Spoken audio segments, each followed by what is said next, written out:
నిత్య నీరాజనాలు అందుకుంటున్న విశ్వవిఖ్యాత నట సార్వభౌముడు అన్నగారి వజ్రోత్సవాల సందర్భంగా శ్రీ టిడి జనార్దన్ గారి ఆధ్వర్యంలో మా NTR literature and global networking committee form అయిందండి 19 మెంబర్స్తో. అప్పటి నుంచి ఇప్పుడు దాకా ప్రోగ్రామ్ ఎవ్రీ మంత్ ఎక్కడో చోట మేము ఏదో దేశంలో ప్రోగ్రామ్ చేస్తున్నాం. అన్నీ కూడా విజయవంతమైనవి.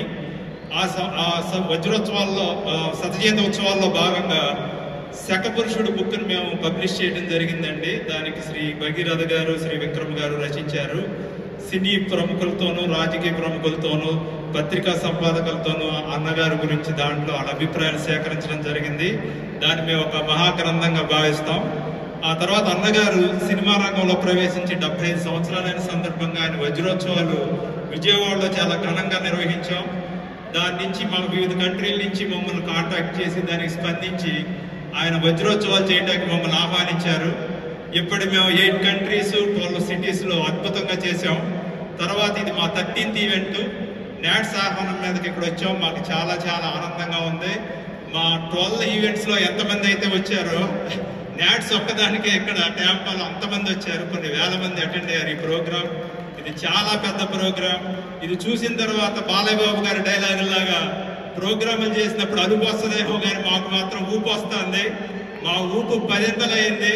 దీని తర్వాత ఈ కార్యక్రమానికి మాకు ఎంతో సహకరించినటువంటి ప్రశాంత్ పిన్నమనేని గారు, గుత్తికొండ గారు, శ్రీహరి గారు, మదన్ గారు, వీళ్ళందరికి కూడా చాలా చాలా థ్యాంక్స్ అండి.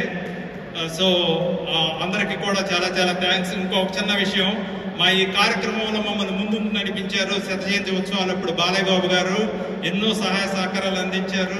హైదరాబాద్లో అందరు స్టార్స్ వచ్చి నెవర్ బిఫోర్ ఎవర్ ఆఫ్టర్ అన్నట్టుగా ప్రోగ్రాం జరిగిందంటే ఒక బాలయ్య బాబు గారి వల్లే అది జరిగింది. ఆయన డైరెక్షన్లోనే ఆ ప్రోగ్రాం అంతా జరిగింది. ఇప్పుడు కూడా అన్నగారి సినీ వజ్రోత్సవాలు నెవర్ ఎండింగ్ అన్నట్టుగా ముందుకు దూసుకుపోతున్నాయి. మా అందరికీ చాలా ఆనందంగా ఉంది.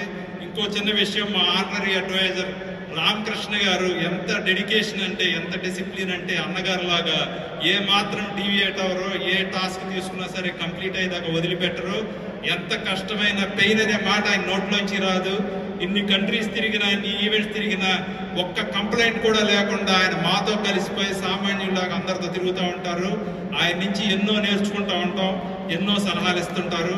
ఈ కమిటీలో ఉంటాం, అన్నగారికి ఇలా సర్వీస్ చేసే అదృష్టం మాకు దక్కటం మా జన్మజన్మల సుకృతంగా భావిస్తున్నామండి. జై ఎన్టీఆర్, జై ఎన్టీఆర్, జై